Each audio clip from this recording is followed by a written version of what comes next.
I'd be looking for a motion to approve the consent agenda. So moved. Is there a second? I'll take the second. Motion and second. Any questions or concerns? Seeing none, all in favor signify by saying aye. Opposed? All right. Put on your seatbelts. I have a few mayoral updates tonight. First one is I just want to congratulate the Main Street Association and Christina Tadeo's leadership there for the art installation that Port Washington was awarded. And I also appreciate the fact that the city of Port Washington is also investing in downtown art, in art around the community with some different murals that will go up to 10 in the next 2 years, it sounds like. So that is currently being worked on and identified. So I appreciate that, and I'm looking forward to seeing downtown beautified with more art. Second thing is Rob Vandenhoven did a nice job. He put us in the mix. We are currently in the March Madness for America's Strongest Town. Port Washington is in the Sweet 16, correct? So at this point, I'm going to give everybody 1 minute. Let's get out our phones, get onto our Facebook page or onto our website and go in there and please vote for Port Washington.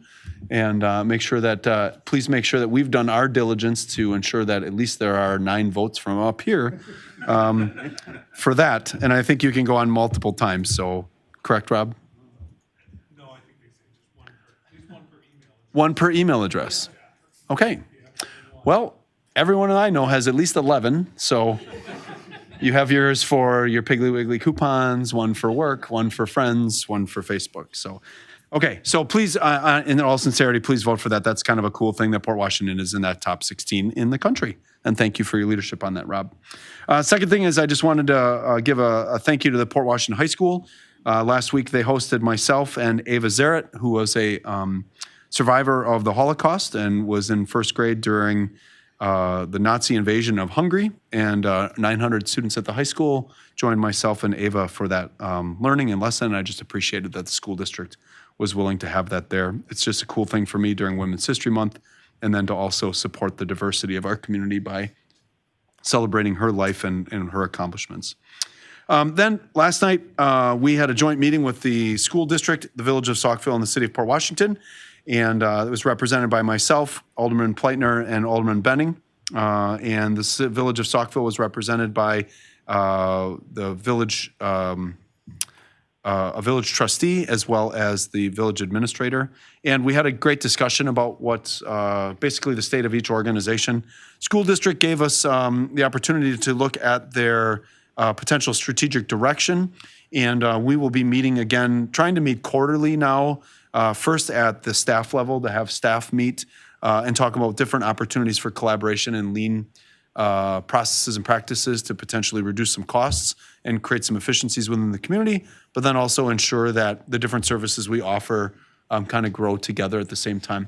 Very interesting to hear the Village of Saukville speaking of their incredible rapid growth that's been years in the making, but that community is going to go through a pretty significant transformation right before we will. So we also shared with them our strategic direction as a city, the growth and development to the north and south, the intentional preservation of our downtown from development and some of the different zoning pieces that will be coming forward.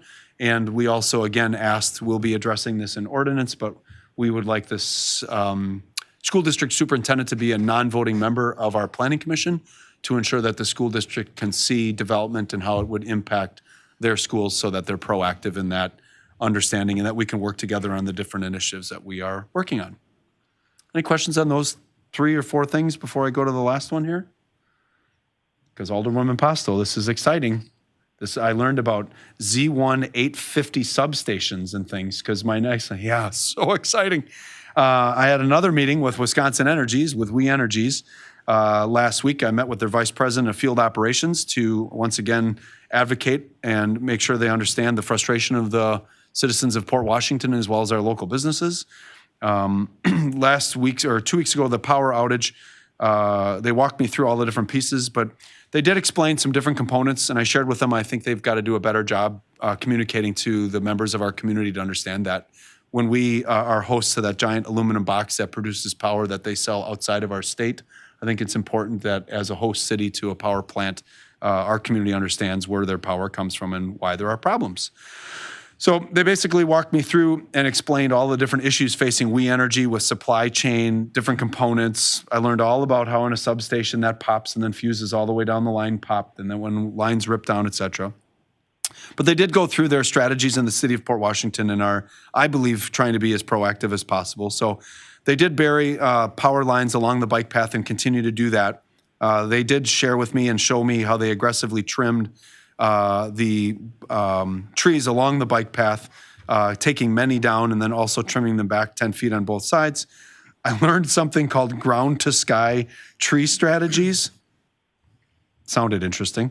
And then they shared with the next phase of their burial of power lines is going to be to the north of the city of Port Washington. The vice president of field operation kept saying Nelsville, and I was very confused. And I was like, do you mean Cannellsville? And he said, you say the K? And I said, welcome to Port Washington.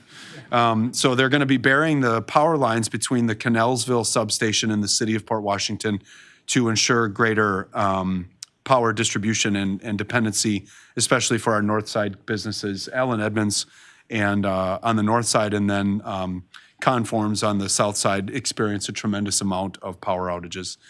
But they did share with us that there have been no power outages due to any forestry issues in the city of Port Washington since they had done the work this year, that the last power outage that occurred was as a result of a substation south of us on Western Avenue, and that We Energies is going to, they bought a software program which allows them to predict potential power failures as a result of forestry. So they're going to go map along all of their power lines where there are trees on their right-of-way as well as private properties. And I made 2 requests with them as a result of that. First was that if they could work with John Crane and our forester, our arborist, to ensure that if there are predictable areas within the city of Port Washington on private residences, that we can find out who those people are and then communicate with them.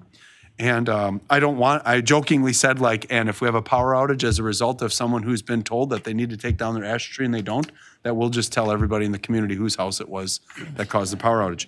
I'm kidding, of course, but I do think that we have a responsibility on our own personal private properties if we have electrical lines running through it and we've got a big old dead tree, that we should help with that. And I did ask them if they would work with us on that so that we could communicate with those residences, especially along the bike trail where there tends to be a lot of forestry issues that are not on city property.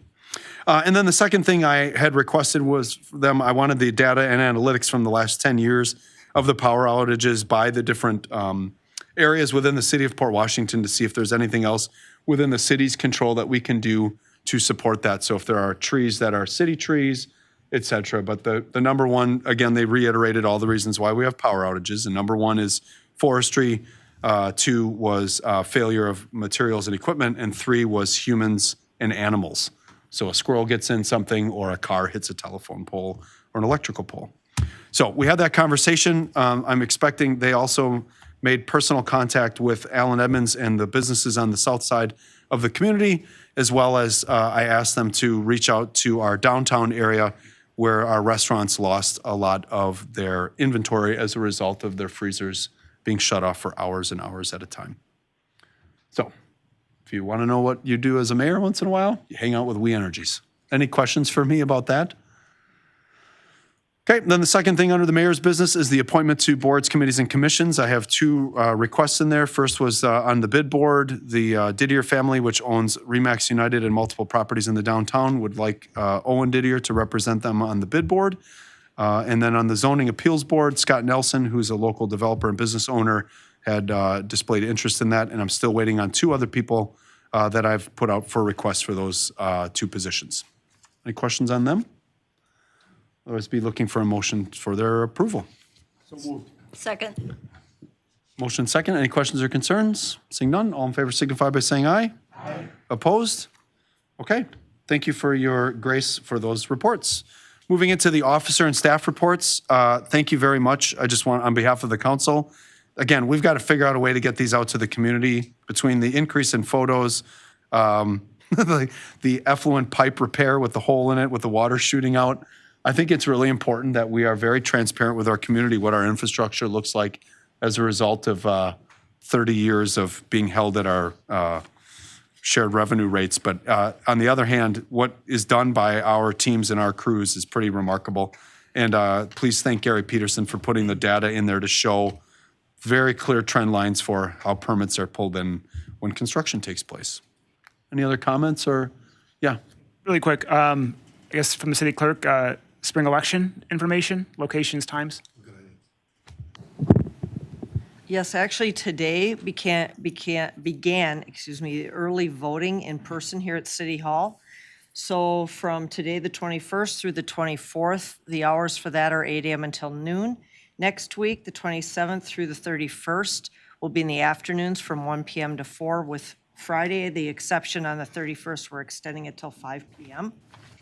The individuals that want to vote absentee by mail can still do so and request those ballots be mailed to them up to the 31st. I will say, though, that anyone voting by mail should allow a week to receive it and a week to return it, and that's if they are in the area or in a tri-state area. If you're overseas or in the south or the western part of the United States, you might want to allow a little bit more time for the mail to be returned. Anyone that has any questions on what's on the ballot or how to go about registering to vote, which can also be done at this time in person, or obtaining a ballot, can contact me at City Hall at any time.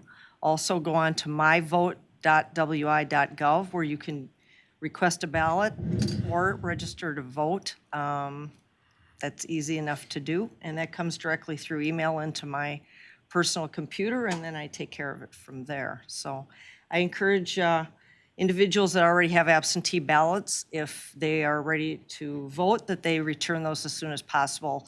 Of course, they can still deliver them on election day to me prior to 8 p.m., but it's advisable to get it in the mail as soon as possible if they've already done their voting. So I encourage that. So we don't have any issues with not receiving them in time. Susan, how many hours do volunteers put in to prep for the elections, run out the elections, and then verify the elections? It takes my office approximately 4 to 6 weeks to prepare an election and about 4 weeks on the other end of it to reconcile the entire election.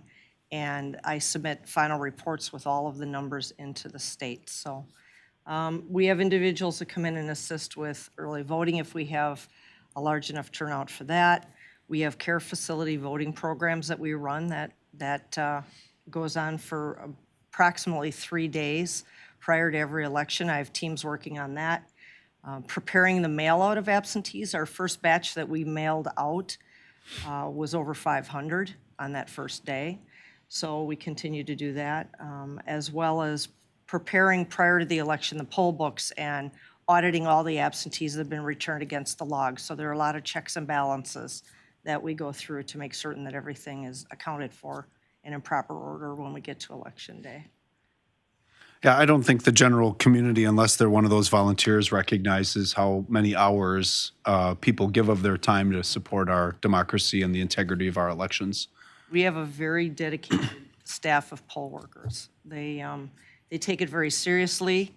They love to serve the city and the residents, and they're very proud of what they do. And kudos to them, and I certainly would never be able to do this without that support, and I'm very fortunate, and I really appreciate that. Yeah, well, we appreciate your leadership and the consistency.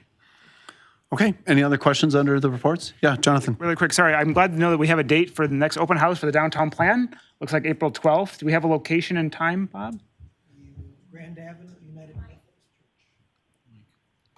Church. April 12th, Grand Avenue, United Methodist Church, Fellowship Hall. Same as the first public meeting. Should be careful with that dramatic pause when you say Grand Avenue. A whole bunch of people are going to go a little further west. Okay, any other questions on the staff reports? What time does that begin, Bob? 5 to 7:30, open house format. Excellent. Okay, that moves us into public comments and appearances. Please remember that you are welcome to make comments and appearances to the Common Council. Please limit your comments to 3 minutes. If you need more time, contact myself or City Administrator Brown. Any public comments? Any public comments? Any public comments? All right, seeing none, let's get into it. 7A, Finance and Licensing Committee. So we have a resolution amending the schedule of application, license permit, and other fees, costs, taxes, and charges to include revised park and facility rental fees for the City of Port Washington. The issue, should the Common Council adopt an amended schedule of application, license permit, and other fees, costs, taxes, and charges, license and fee schedule to include the revised parks and facility rental fees for the City of Port Washington. The staff's recommending that the council adopt the amended license and fee schedule that includes the revised park and facility rental, and it's in alignment with our strategic plan, catalyzing the development to generate revenue and impact on the plan. This allows the city to provide additional opportunities for nonprofits to utilize parks and facility spaces in the community. Tyler, you have the floor. So currently, the license and fee schedule was reviewed for a number of reasons, specifically due to some of the struggles that our current license and fee structure places on some of the nonprofit organizations who are holding great events within the community. Our current 2022 revenue budget is $33,440, which is the same revenue that we have budgeted for 2023 as well. In looking at kind of the history of this, prior to 2018, the nonprofit organizations were not charged for any of their events. Starting in 2018, we began to charge for several of the events, but not all. So from 2018 to 2021, not all of our fees were assessed. Things like what type of event was being held and some of the other things that the nonprofit organizations were bringing to the community. So they were evaluated on a case-by-case basis until 2021, in which case all nonprofit and public events began to be billed for what they were doing within our park system. So some of the things that were taken into consideration when looking at ways to alleviate some of this fee structure was the different park amenities that each park has, the history and usage of each of our parks, planned updates that are upcoming, and then the event history and success of some of our events.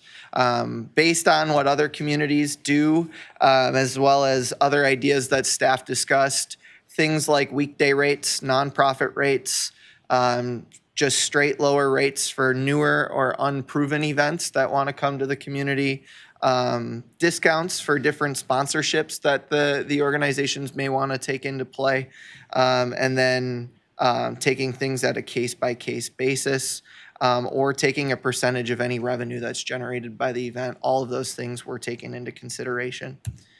When looking at the usage, if you take a look at this table, the highlighted areas within our parks are the ones that we see heavy usage, not only for different public events, but also for private community members who just want to rent the areas of our parks. So the primary areas that we see are Upper Lake Area 6, which is typically known as the beer garden area, Upper Lake, the Kiwanis Shelter, the Lions Shelter, Veterans Park Shelter, and then with the new renovations at Koldak Park, we expect that to see a really large increase in the number of rentals that'll be requested once those updates are done.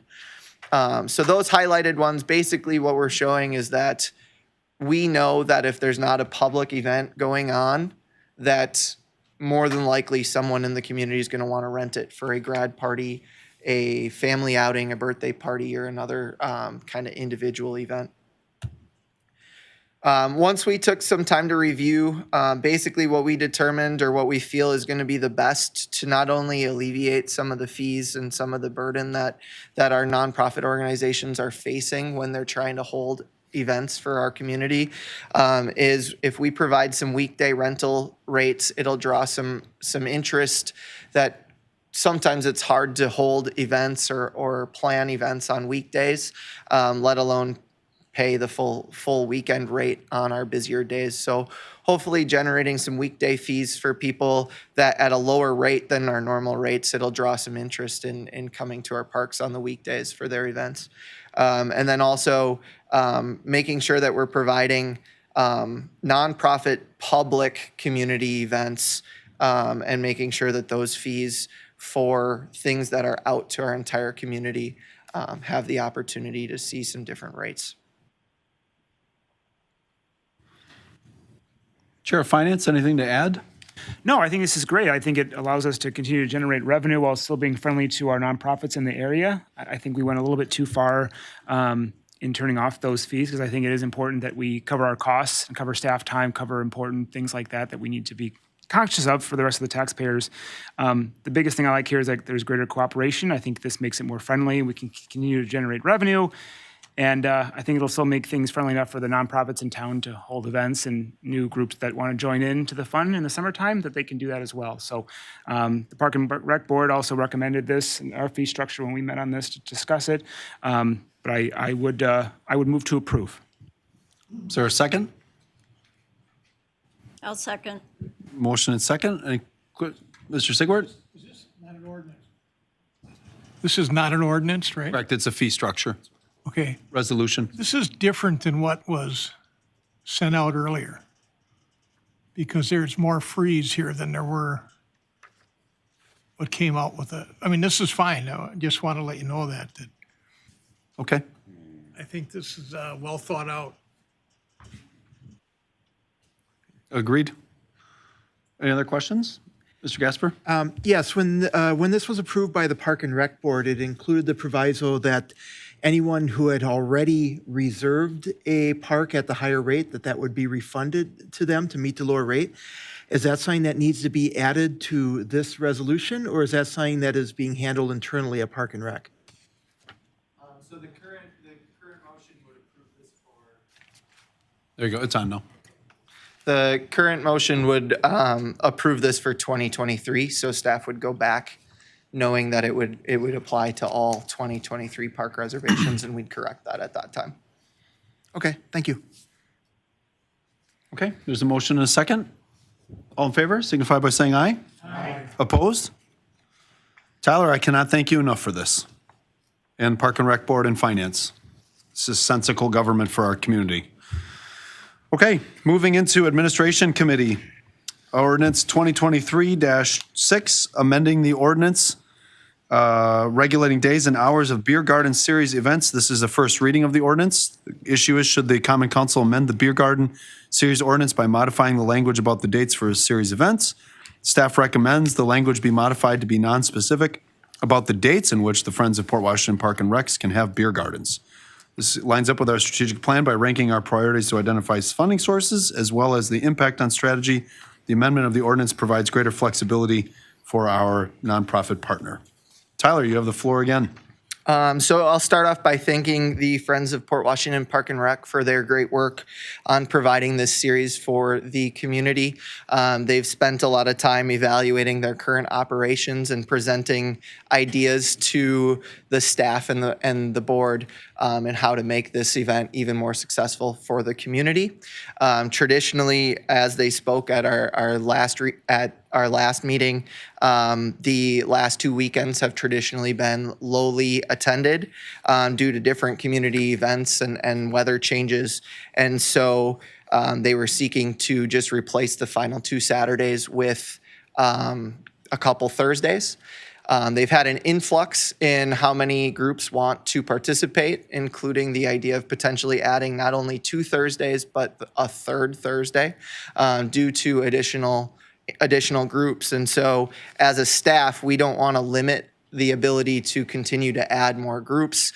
We want them to have the flexibility to be able to continue to evaluate the operation and adjust to make it successful for the community. And so this is a first reading of the amendment, which would read section 9.13.000 Municipal Code of the City of Port Washington related to Definitions of events regulated by 9.13000 is hereby amended to read as follows. Beer garden series event means a beer garden event held in Upper Lake Park, Picnic Area 6, facilities between May 15th and October 15th on such days and hours as established or revised from time to time by resolution of the Common Council. Beer garden series events are specifically regulated pursuant to Section 9.13.010 Municipal Code. Section 2, Section 9.19.010, 1A Municipal Code of the City of Port Washington defining beer garden series is hereby amended to read as follows. Beer garden series events means an event held in Upper Lake Park, Picnic Area 6, beer garden facilities between May 15th, October 15th, on such days and hours as established or revised from time to time by the resolution of the Common Council. It is the first reading. Any questions or suggestions? Alderman Benning? Tyler, in our discussion earlier, can you elaborate, like we did earlier, about the series versus another group wanting to do a beer garden and their ability or access to reserve a spot? Yeah, certainly. In the area? So in the ordinance, beer garden series event is in all capitalization, which makes it an event in and of itself. And so that series is run and operated by the Friends of Port Park and Rec. Any other organization that comes in and wants to run a beer garden series can certainly work with the city and the rec department to do so, but it would not become part of the series. And so it would take on its own name, and they would be responsible to follow the same guidelines as any other organization who wants to rent our facilities and have the sale of beer or wine. Right. And this doesn't restrict them just to Saturday or Thursday, like there's been some discussion. They could do one on Tuesday or Correct, that kind of thing. correct. Yep. And that's true both of Friends of Park and Rec or another organization. Yeah, so this opens it up to allow anybody to rent it for a beer garden at any given time. However, again, the beer garden series is what is operated and held under the liability insurance of the Friends of Port Park and Rec. Alderman Tierney? Yeah, just one more, kind of in the same vein, Tyler. So if someone has already come in and requested a Thursday, a small beer garden or a Yep. non-capitalized beer garden, and taken that Thursday, they can't get bumped by somebody coming in from the beer garden series, right? They've already got their date, they've got their time. Correct. Currently, the way our park reservations work is on January 1st of every year, we open up our park reservations, and anyone, organizations, individuals within the community can come on January 1 to review and reserve a park for that event. Staff will continue to monitor that and pass policies to make sure that we're in cooperation with everyone who wants to rent our parks and make it conducive and successful for our community. Other questions? All right, that is the first reading. We're going to move on then. B2, Ordinance 2023-7, creating and amending regulations relating to the possession and consumption of alcohol beverages within, am I on the wrong one here? Okay. Within and upon park and public grounds, first reading. Should the Common Council modify the list of parks and public grounds that fermented malt beverages and wine are allowed to be possessed and consumed? And the staff recommendation is the adoption of Ordinance 2023-7, creating and amending regulations relation to the possession and consumption of alcoholic beverages within and upon public parks and public grounds. Tyler. Thank you. So in reviewing some of our park fees and the usage of our parks, we found this ordinance that it had been confusing to the public and difficult for people to, or I guess less attractive for people when they use their parks. It prohibited the use of beer and wine in some parks, but then not in others. And so in reviewing this ordinance, we wanted to clarify it so that way people kind of had a more easy feel of we can do this in all of our parks, keeping in mind the safety. There's certainly beaches and places that we don't want the use of alcohol or glass, and keeping those areas clean, such as our public beaches and our nature reserves, preserves, and some of our other places. And so that's really where this comes down to. The Recreation Department also has some areas that they're hoping to rent the park more frequently, such as Kolbach Shelter, once that's updated, as well as the rec center for different events where beer and wine is a little bit more conducive to some of those parties and those events for people. And so we wanted to make sure we were able to provide that for them in addition to clearing up that ordinance. And so this is the first reading for that ordinance. If you could bear with me, unfortunately for this one, my papers have gotten a little jumbled. Ty, you don't have to read it to us. Awesome. Yeah. So, Great. yeah. I was going to stop you the last time, but you were on a roll. So Thank you. Just let him go. Yeah. So we will have reviewed this individually. And then are there any questions for Tyler now before we go into the next reading? Suggestions? Okay. The only thing I would add, and I think, well, I give credit to Pat, this cleared up so much mud Yeah. and what we have right now, and makes things clear and simple. So congrats and thanks. Yeah, agreed. And I appreciate you bringing this to us, Tyler, because it really demonstrates a core value we had in our strategic plan about rapidly failing and improving. So this is perfect. It makes everybody's lives easier. Okay, any other questions? All right, we're going to move on then. Consideration and possible action on a lease agreement with Port Washington Tourism Council Incorporated.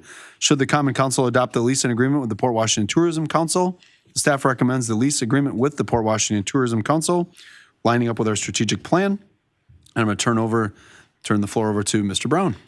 Thank you, Mr. Mayor. So as many of you know, the Port Tourism Council has been located at the Pebble House for over a decade, and they would continue to like to use that facility for their operations. The lease agreement before you this evening is for a 10-year term. And under the terms of the lease, the city would be responsible for repairs and replacement of any mechanical systems and the envelope of the building. And the Tourism Council would be responsible for regular maintenance and housekeeping of the interior and exterior of the building.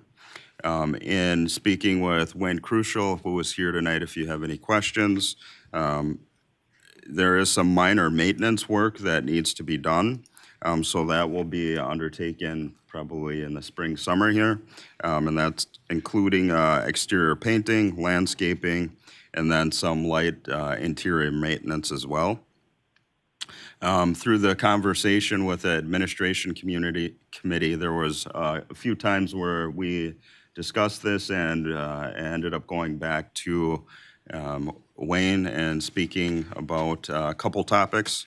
The first was that staff did basically an inventory of what type of work needed to be done on the building. And having completed this task, there's about $75,000 worth of work. And it consists of window replacements, door replacements, tuck pointing. And the most expensive of that is the tuck pointing, which is roughly around $25,000. And then also, Wayne and I discussed and came to a tentative agreement about the Tourism Council having a lease payment on an annual basis for the city, or to the city, for $4,800. So with that said, I would move that the lease agreement with the Port Washington Tourism Council be approved. However, during the administration committee discussion, they made a recommended motion to modify the existing agreement with a couple of different caveats. The first would be that the 10-year agreement would be modified to a 5-year agreement with a 5-year option. Then the second item was that there would be a late rent payment provision added. And then the third item was that internet access would be identified as a cost encumbered by the Tourism Council as part of their responsibilities. So with that, I'd be happy to answer any questions. Chair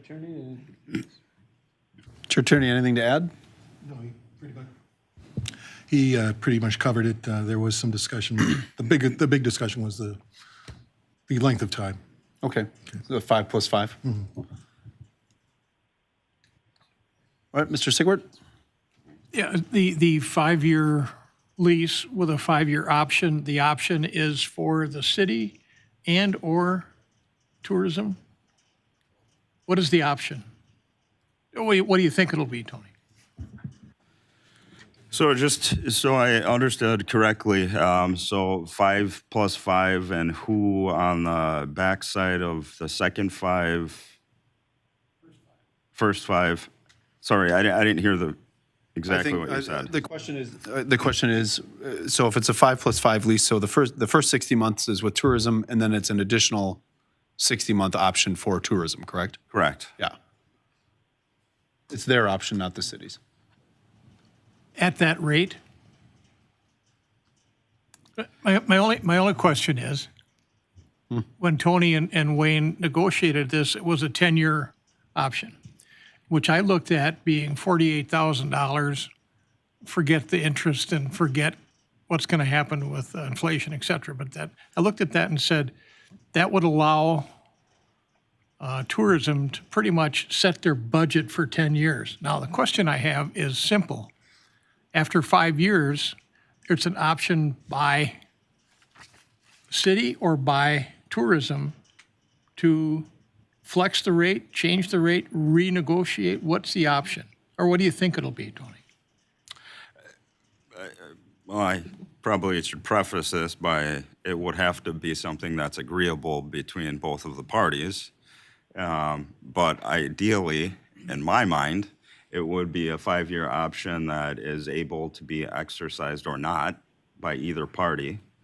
And if I'm understanding correctly from the committee's review, there would be some ability to review the lease rate and possibly modify it.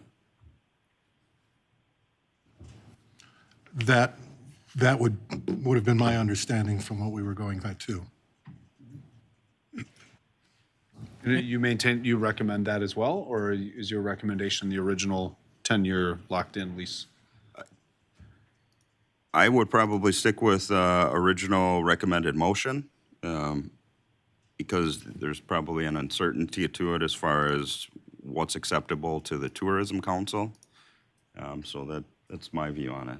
Because that's what you guys had negotiated. Correct. Okay. Did that make sense, Tony?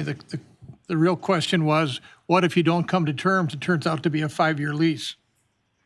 Well, Which, if we go down that kind of scenario, I think what likely would occur is you'd see the item back before this group with some type of modified terms. one more question. Let's say the hot water tank goes out, that's city's responsibility. The roof needs to be replaced, that's the city's responsibility. So there's really no reason for tourism to be concerned because the major, what I'd call envelope issues are the city's responsibility, whether it be a 5-year agreement or a 10-year agreement. Correct. Okay. Yes, Council. Thank you, Mayor. Just so I'm clear, these proposed changes or additions by the administrative committee, the 5-year base term plus 5-year option, the late rental fee, and something about the internet or Wi-Fi, is this document going to be revised to include those?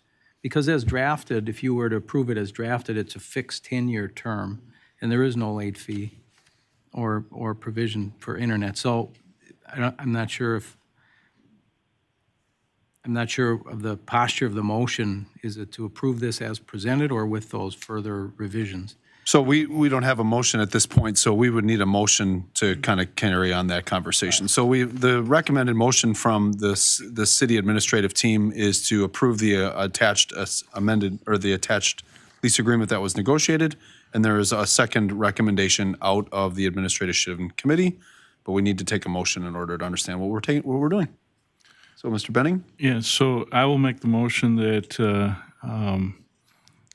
we adopt this lease agreement with the three changes that we've talked about, of a 5 and 5 with potential rate review, the clause for late payment fees or late payment charges if the monthly rent is late, and to include the responsibility for internet access, like water and electric, is paid for by the tourism group. So the motion is for 5 years, internet, and I'm sorry, what was the second one? Late fees. Late fees. I'd second it. So there's a motion and a second. Any discussion on the motion?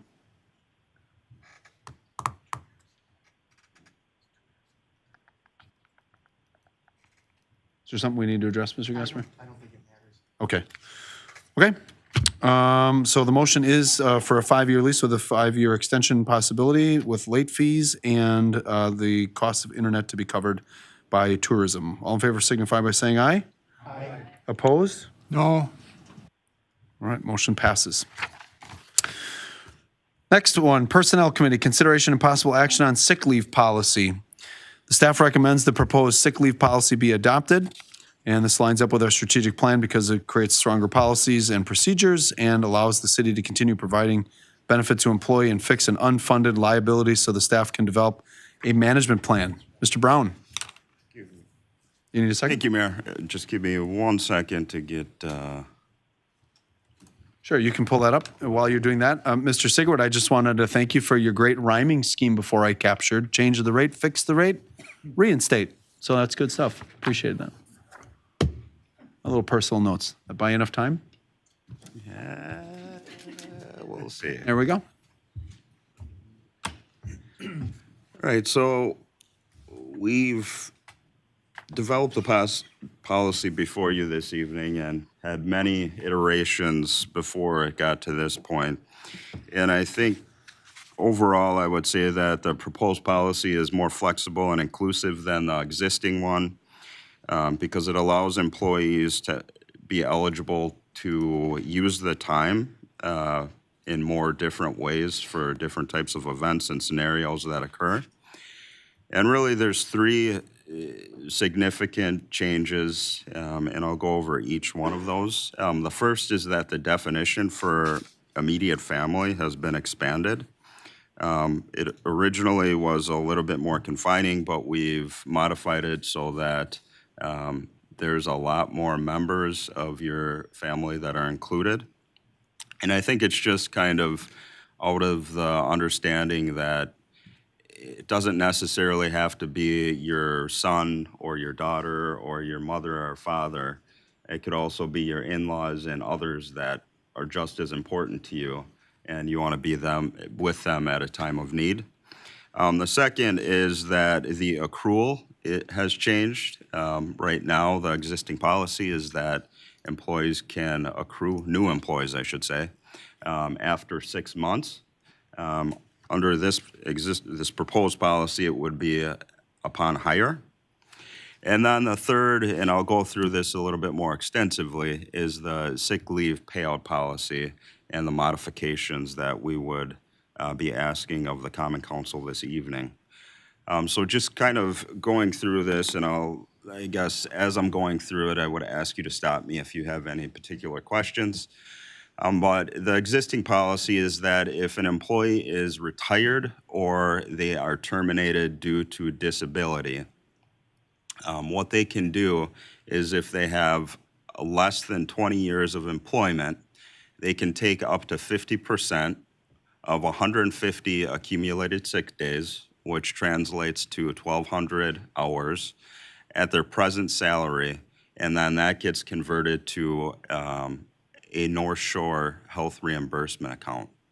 And then if you're here for another year above 19, so 20 years or more, then that increases 25% to 75%. So we ran 2 scenarios. Tony? Yes. Just a quick question. The HRA, what do they call it? Health reimbursement. Really, what that does is that the money that goes to the employee will go into an account that'll pay their Medicare supplement as compared to pay for a vacation to Bermuda. In other words, keeping the sick leave return upon retirement to help continue your health care. That's the intent, I believe, right? I think that's a fair assessment.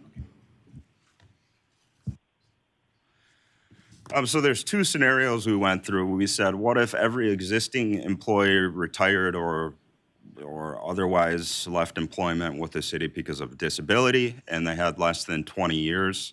And the assumptions were that they had the max balance, so 1,200 hours, and that for non-represented employees, and non-represented is what I'll call general employees that are not patrol officers in a union. Their pay rate would increase 2% each year till they get up to 19 years of service. And then for represented officers, that their pay would increase 4% each year up till that number of years. And what we end up finding is that the unfunded liability, or the amount of funds that the city would have to figure out where it was coming from, is roughly $2.5 million. Now, if you ran a second scenario and said, okay, that same workforce, that same group that exists right now, if they were all here for 20 years or more, and you had the same assumptions, then that unfunded liability, it increases to roughly $3.3 million. And I put a little asterisk on the bottom there that the cost to the general fund is roughly $2.7 million. And I think it's important to point that out because that is the fund where most of the general operations are, and it's also the fund where there's the levy limits. So the idea of coming up with a bunch of additional revenue to support this is not very likely without crowding out other operational needs, whether that's different expenditures to provide services or personnel costs. So there's really kind of two issues. The short-term issue is that 20 employees are roughly 30% of the workforce for the city is retirement age eligible.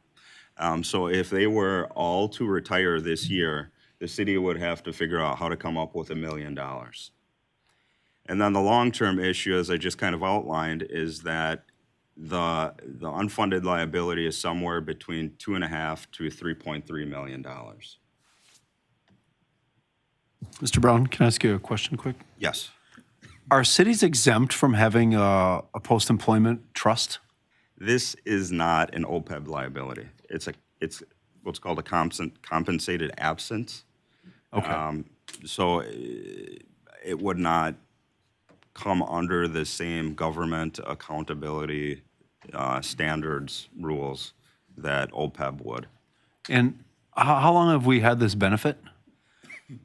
Oh, I couldn't say, but if I had to guess, it's been well over probably 40, 50, 60 years. I can tell you almost exactly about 1975 when we negotiated with the union.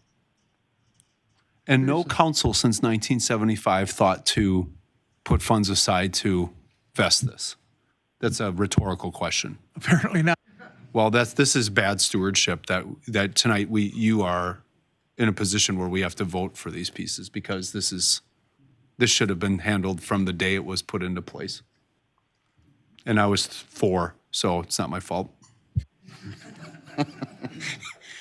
A couple quick facts. Roughly 40% of employees have 1,100 hours or more, and 50% have less than 480 hours. So what that tells you is that we have a huge chunk of employees that have been here for a long time, are tenured, and then we have a lot of newer employees or employees that frequently use sick time.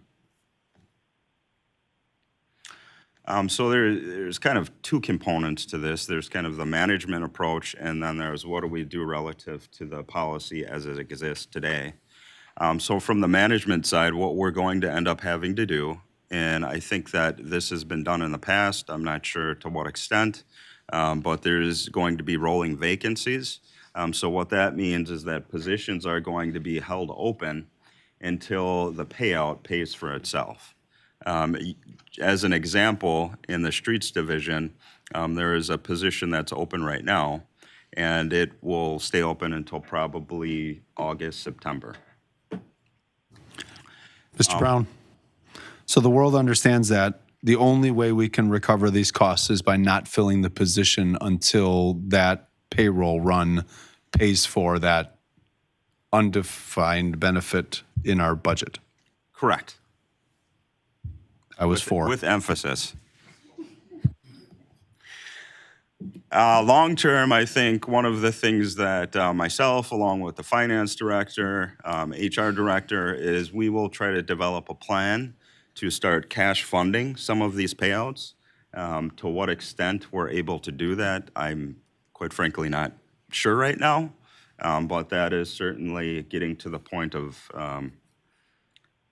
more responsible financial stewardship and making sure that this is something that we're able to pay with, and that it's planned out how we're going to pay for it. Mr. Brown? Yes. Utility employees, our utility employees that work for the water utility and sewer utility, are they included in our Act 10 issues? I mean, they're paid through fees from the utility. They're not a part of the general fund, correct? That's correct. So Act 10 basically removed, put a framework in place that collective bargaining largely does not exist for most employees, public employees, with the exception of unionized police and fire personnel. So to Mr. Sigwart's point, years ago, that benefit could have been eliminated for different employee groups because of revenues, Hypothetically, it could have been post-Act 10. or pre. Pre-Act 10, it would depend on what was in the contract at the time. So that would have had to been negotiated.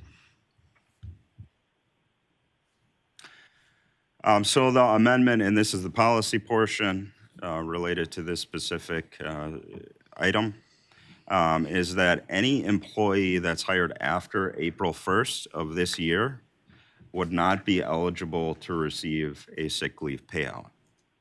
And the caveat or the note on the bottom there is that represented employees, so police officers, it would not be modified for them because that would have to be bargained. So that's the three items that I would say are significantly different. And again, the motion is I move that the sick leave policy be adopted as presented, or motion to accept staff's recommendation. Chair of Personnel? Chair of Personnel, anything to add? No, I think the important thing here was to get us to a resolution where the employees were still taken care of while still being fiscally responsible to the city and the taxpayers. It is a very tough, bitter pill to swallow, Mayor, so thank you for voicing that. I certainly concur with you. I would move to accept staff's recommendation, knowing that we'll continue to move forward in trying to fund these, unexpected liabilities. So I move to accept staff's recommendation.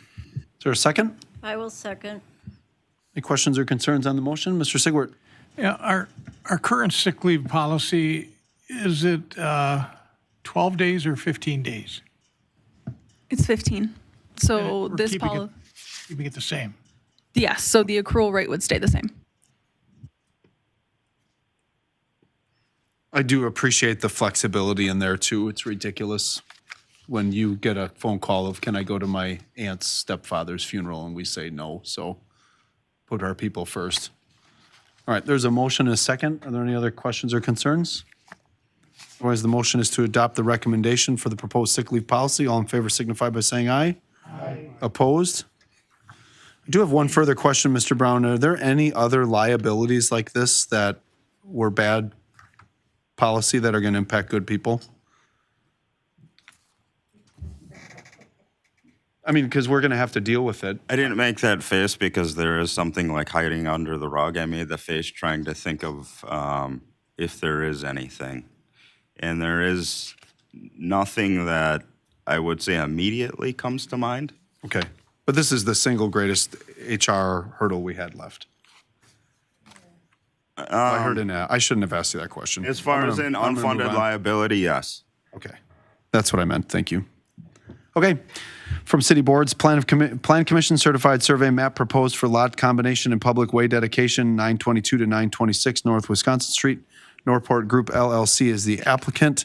The staff recommends the Common Council approve the subject certified map, which will establish a uniform public right-of-way on the 900 block of North Wisconsin Street and allow for the consolidation of multiple lots at 922 North Wisconsin Street. Mr. Harris. Thank you, Mr. Mayor. So coming off of the discontinuance of city right-of-way at the southeast intersection of Whitefish and Wisconsin that the council approved via resolution at its last meeting. The CSM, as the mayor summarized, is really doing two things. It's dedicating portions of public right-of-way to Wisconsin Street and also to the city alleyway to the east, and also will then combine the 4 disparate lots on that site into one contiguous lot and make that parcel whole. And the Plan Commission unanimously recommended approval. Yep, as Chair of Planning Commission, we reviewed this. No questions or concerns were on it, so I'd be looking for a motion to approve unless there are questions. I would move to approve. There's a motion to approve. Is there a second? Second. Second? Any questions or concerns? Mr. Sigwart. What's the zoning there, Bob?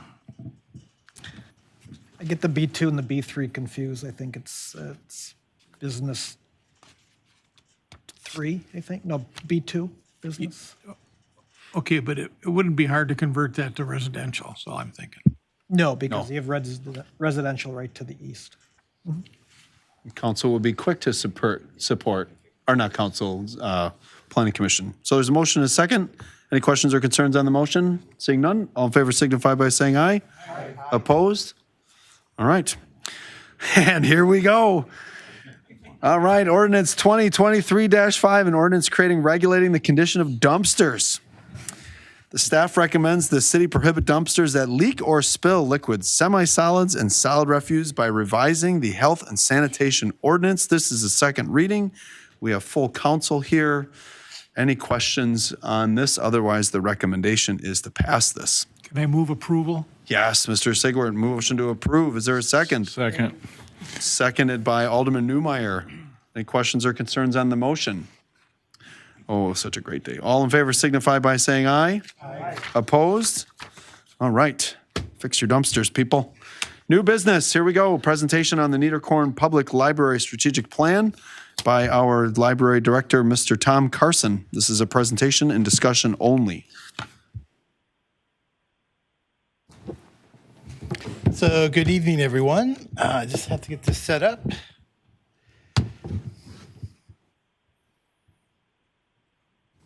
Need me to buy you some time there, Mr. Carson? Sure, why not? I got nothing. Mr. Mayor, I'd like to thank everyone for staying for the leachate ordinance. The leachate ordinance, yes. Which again, I think sounds like a French chocolate, which it's not. What's that website, America's Strongest Town? Is that what we're nominated for? Yes. Strongtowns.org. Strongtown. The link was posted on all of our socials today and the website as well. Thank you, Emily. We should throw up a QR code for people coming in to vote. Click, vote here. I like that. Yeah. Vote for your government and your city. Yeah, you got 3 more seconds, Tom, and I'm going to call for adjournment. I just need her to. Can you flip it over? It's open. You have to move that. You might have to drag. That screen. No. Really doesn't matter what screen you look at, Tom, You have to if you drag the screen.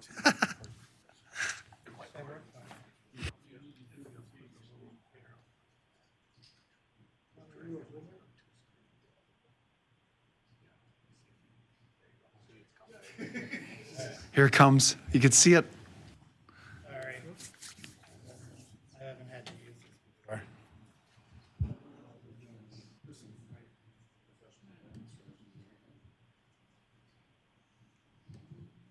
Not going anywhere. Not going anywhere. Refuses to move.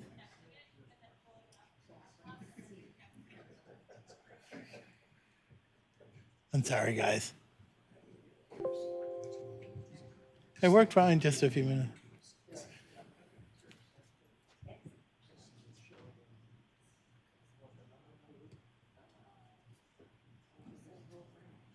Thank you, sir. Oh, hold on. There we go. Okay, thank you. Sorry for the delay, everyone. So I'm here to talk about the future of the Netacorn Library. So I first just want to remind everyone that it was actually almost 2 years ago that the council took a look at the usability study presented by the Architects PRA from Milwaukee. So basically, the conclusion from this is that the current building needs a lot of work.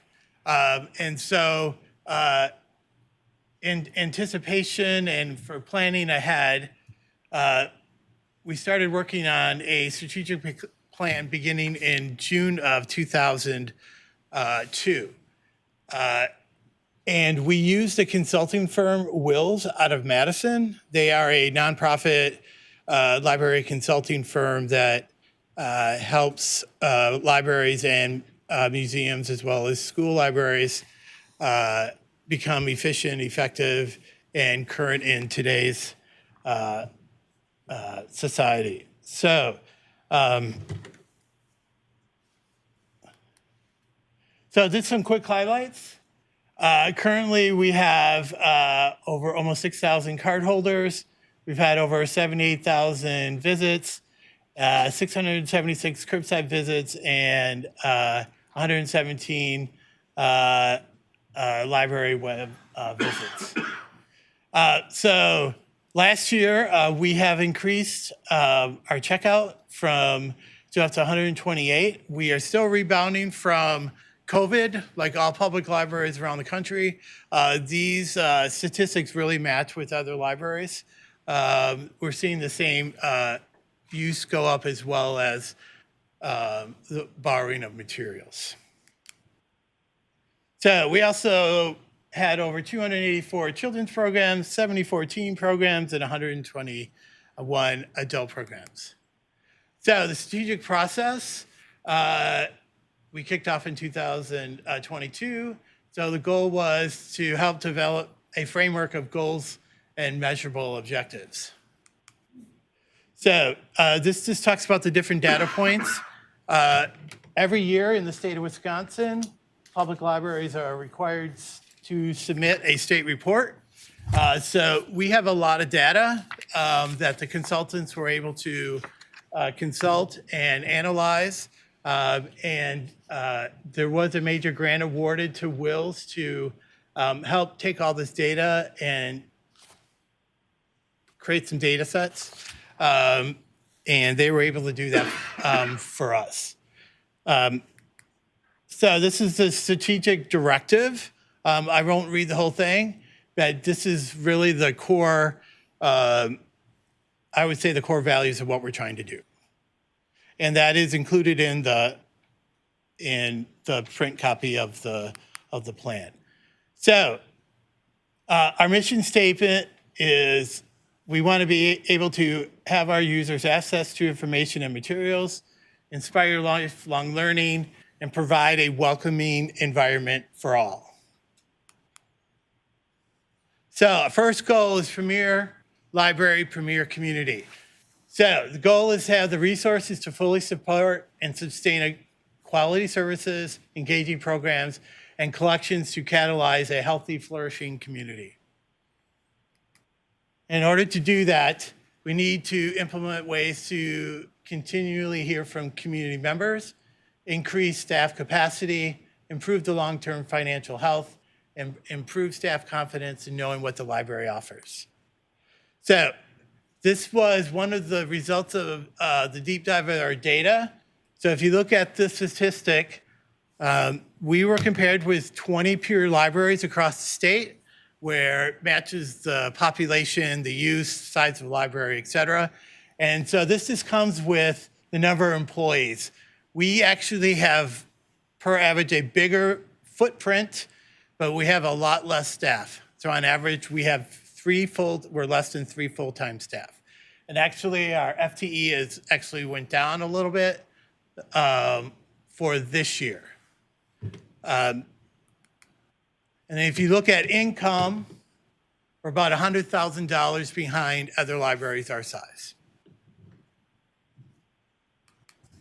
Mr. Carson, so I couldn't find it in the report, what cities are those large suburb cohort municipal population greater than 15,000? So St. Francis, Mequon, Cedarburg, actually not Mequon, they're bigger. I can give you the list. I didn't include it in this presentation. Okay. But I'm just asking because I saw that and I was a little taken back because I'm wondering what those communities' revenues are against our revenues, because population and like tax base are two very different variables. So thank you for that. Right, and it also depends too, if they are a joint library, whether or not, how the funding is set up with the individual county. So for example, we get income from from the county for users who do not have a library in their community. So the county pays they pay us for that citizen to check out materials. Sure. So we want to create a welcoming community forum. So have a supportive face for people of all ages to connect, learn, and nurture their unique talents and skills.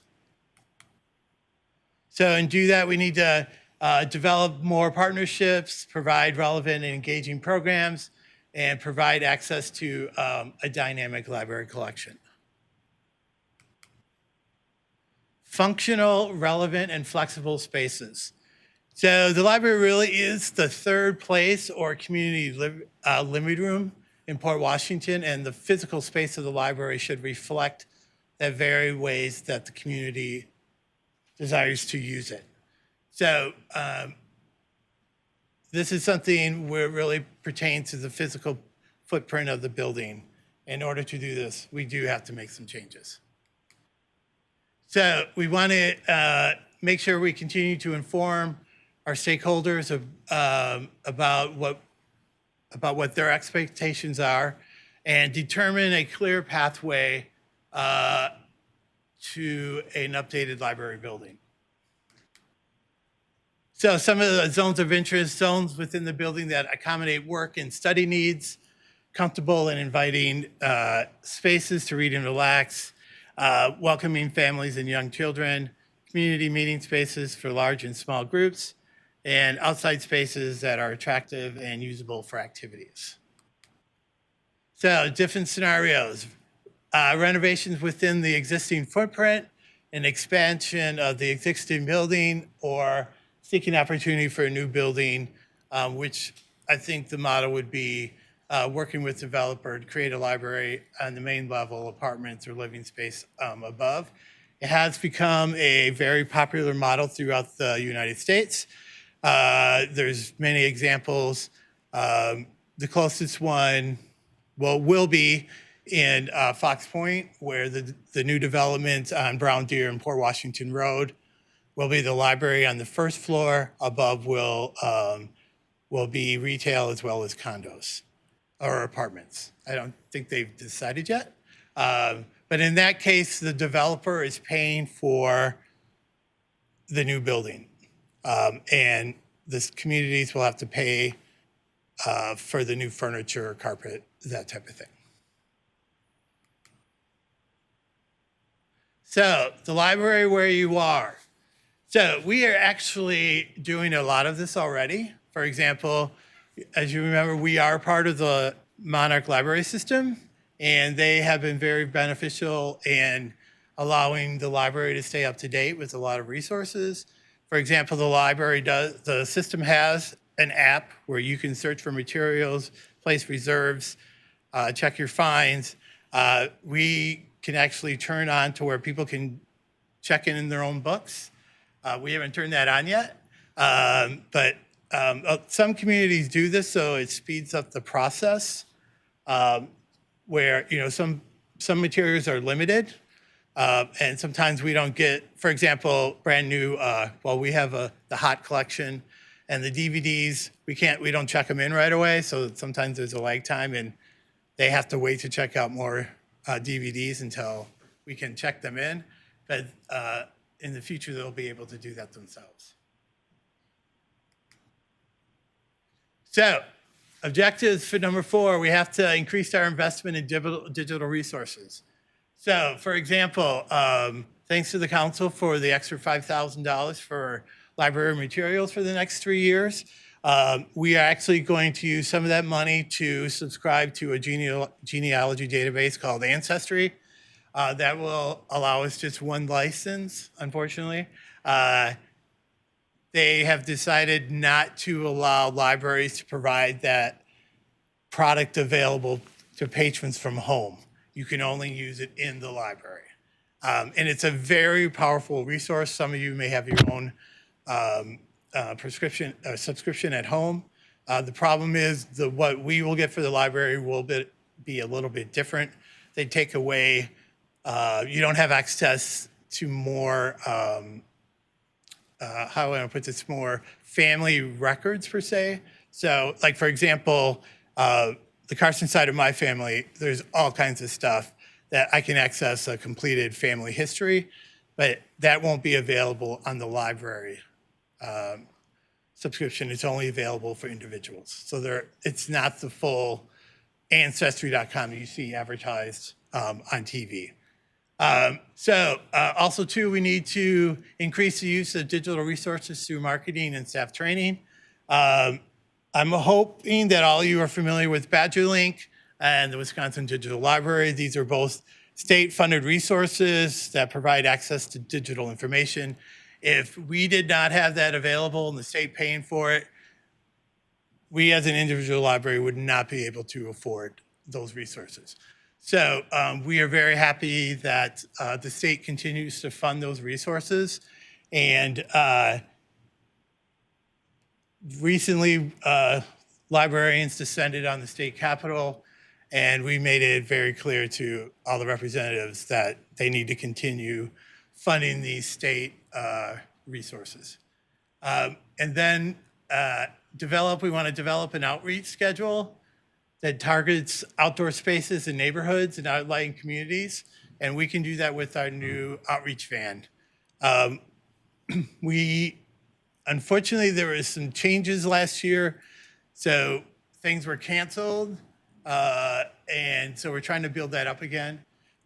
We created a new partnership with the Harbor Club, the senior citizen home, and we visit every month and take them brand new books so patrons the residents can check out materials.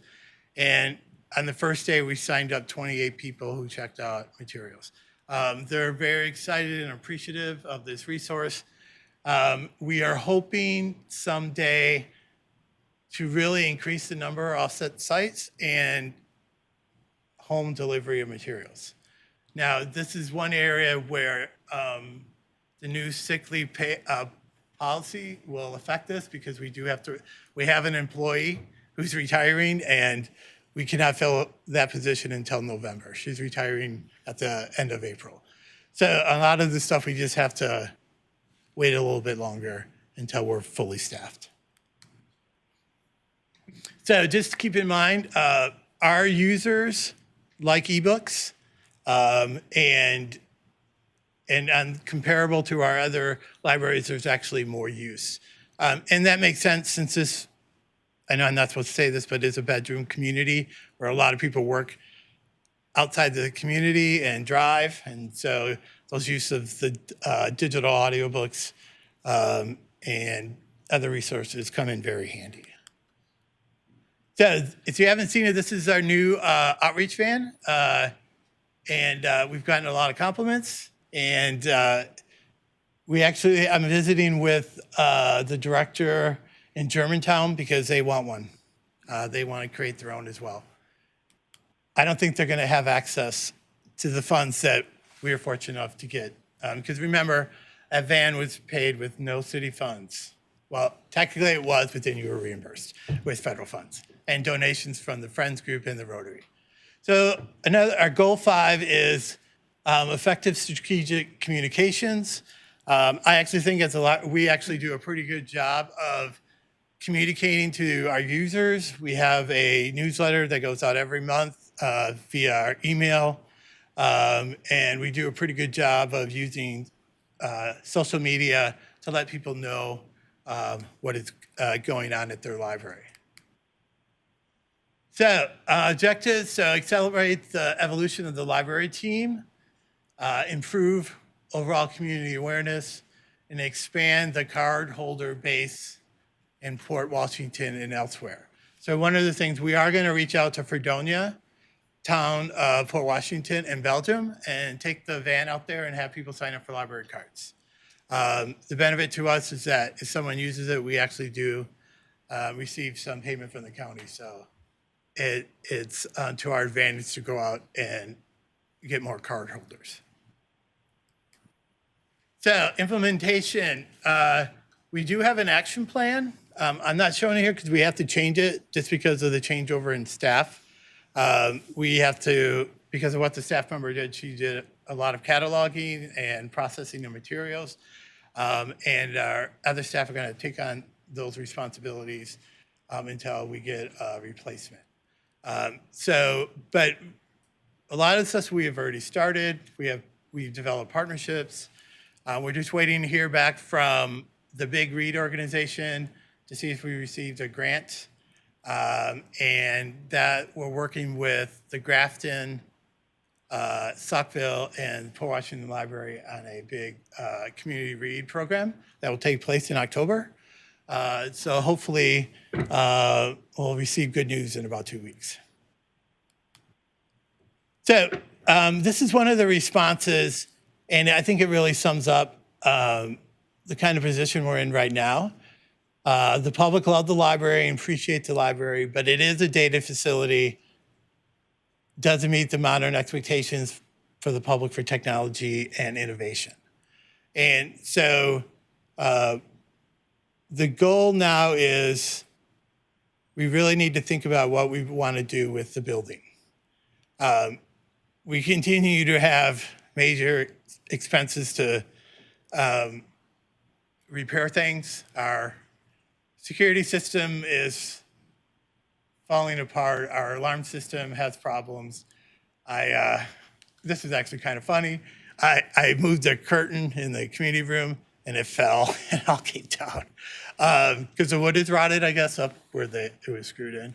So, but to move forward, just to let you know, we are doing the best we can with the resources we have.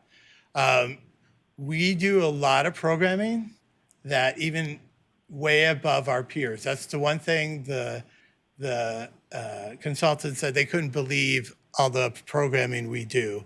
And so we are cutting back. We will be cutting back on public programming just because staff will have to take on other responsibilities to continue the general operations of the library. So just a reminder, a review of strategic goals, premier library, premier community, a welcoming community forum, functional, relevant, and flexible spaces, the library where you are, and effective strategic communications. Are there any questions, concerns? Yes. Mr. Sigwart? Thank you, Tom. We're going to be putting a new roof on the library, Yes. about $165,000, I think. 118, hopefully. Came in for less than budgeted, right? Good. You'll never get that money back, Tom. I'm sorry, kidding. My question revolves around space. Even people like me, the near 80 people, are doing more things digitally. I can see where we could spend really good money improving our digital library access or availability. But how about physical space, Tom? Did our consultants think we had enough physical space, or do we have too much physical space? Well, the current recommendation from PRA is that we should have a little bit bigger space. I think roughly, I think it was adding 5,000 square feet. I think it's really important that we have to redesign the space that we have to meet the current needs of what how people are using the library, really as that third space, community gathering space. You know, things have really changed dramatically to public libraries. We know that, we see it.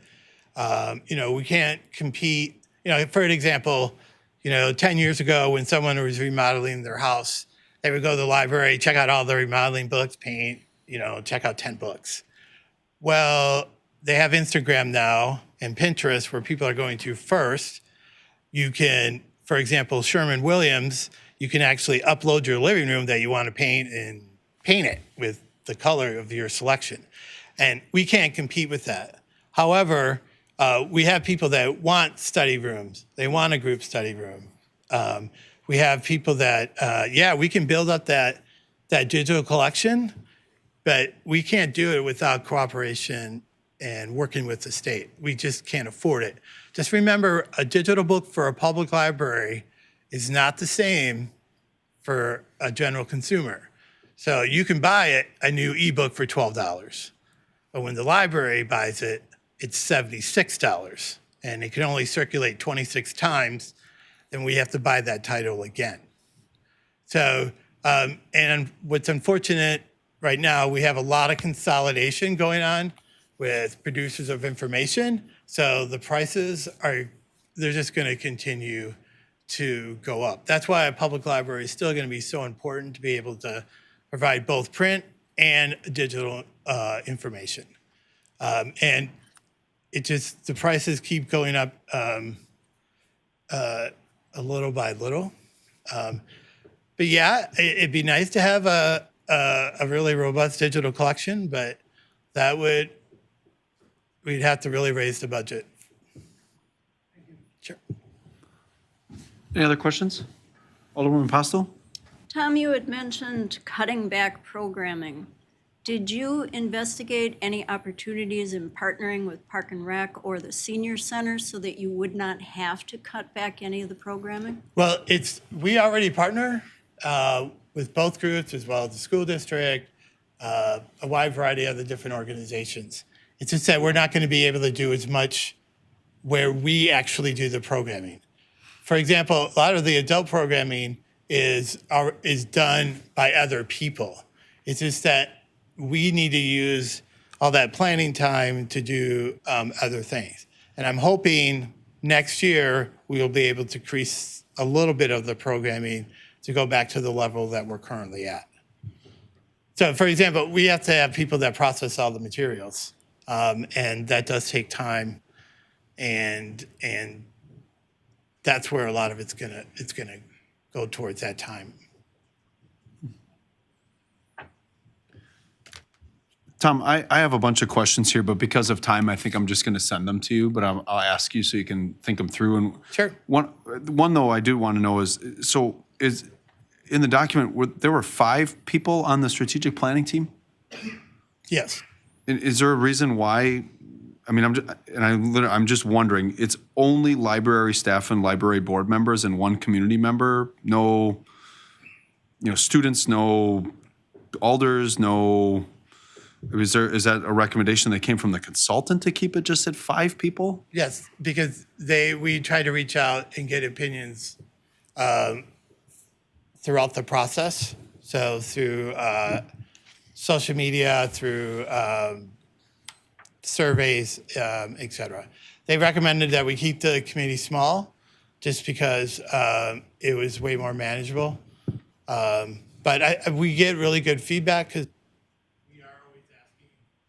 our users on what they would like us to see and what they would like to have. So for example, we are going to be adding video games to check out because we've been getting a lot of requests for those. It's going to be a small collection, but we're going to try it and see if it works. And then we're going to start a library of paint collection, which is going to be funded by Friends of the Library. I think you're thumbing your microphone there. We're going to You have to turn it on, Tom. I think you keep touching it, I think. You touch the mute. We don't see your red light. He pushed the mute button. It's out.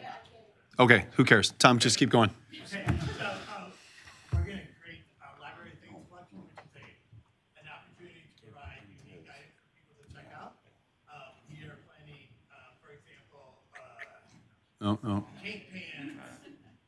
Okay, I mean, I guess, Tom, I mean, just candidly, I'm concerned that 5 people were on a strategic planning piece for when we have huge liabilities for a new building, et cetera, et cetera. And I did reach out, and I'm just, in the future, I would ask that, at least the alderman, the rep from the board is on there, if not a different alder, just so that you have an advocate at this table when you come for funding and an understanding of that. So, I mean, I like it. I've been a part of multiple library strategic planning processes, and I didn't know if the list was all the way down here or just those 5, because we've got some different pieces in there. So thank you for that. I did hear you say, but I'm also wondering, like, where in the plan we are, like, with the van, are we going to include the world's Wisconsin's largest floating campground, our marina, in options and different pieces like that? So that's probably down there tactically. And then in the funding conversation, I'm wondering if you could also engage our finance committee in that. I see you have it outlined, and I hear I hear in your voice you've got some strategies to get outliers in the town and some different funding pieces. But I do think the council in general would really benefit from us learning how libraries are funded, and then where we're at in that, and especially against those comparables like Cedarburg, St. Francis, communities with huge industrial bases and different pieces. And then the other piece is Friends of the Library. Where were they in this process? They were consulted. However, it's only been within the last year that there's been really strong leadership of the Friends. And we're very fortunate that we have a group now that has done a tremendous job of raising revenue for us. Good. For example, they are paying for the library things collection. They're paying for most of a lot of the summer reading programs. So they've been working really hard on that as well. We also have a library fund with the Greater Milwaukee Foundation, which unfortunately we all know how investments are going. So hopefully we'll see a turnaround. So the Greater Milwaukee Foundation oversees the funds of the Friends of the Port Washington Library? No, there is a separate fund that they oversee, the W.J. Dieter Forum Fund, and they manage it and invest it for us. And it was a much easier way to do something because we wouldn't have to have a separate foundation for it. Sure. Unfortunately, it all started with the economy. Sure. Going up and down. But just to go back to your question about funding, I'm hoping there will be changes with this year's budget where it will give the city more access to tax revenue, and one of the changes with that 10 is meeting with Representative Madison. It's very clear that they have been hearing from communities saying there has to be some changes with shared revenue and Act 10. So I'm hoping. And you met with Senator Strobel and Representative Brooks, We met with Brooks and Strobel's staff? had a chief of staff. Okay. And there was definitely an indication that The other question I had is, and this came from a community member, our programming, do we have a programming committee? for the library. Yeah. Yeah, we have 2 professionals with masters that they come up with the programming. We review, and then we go. Has there ever been consideration of having a programming committee to increase the diversity of offerings and, like you said, with video gaming and things like that to?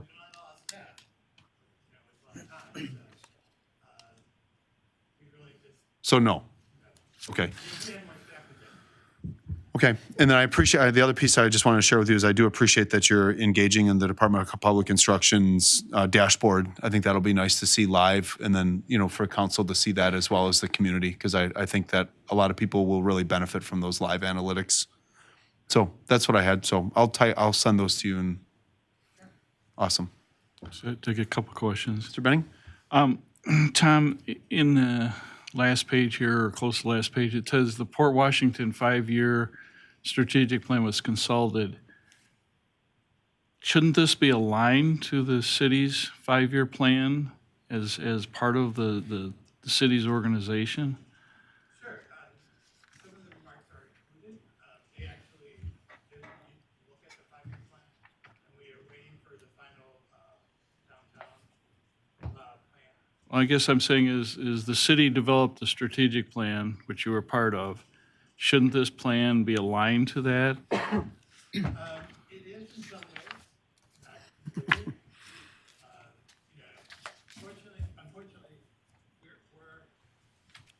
we are a service that we don't seek out additional revenue. Okay, by law, we are restricted that we can't charge for our services.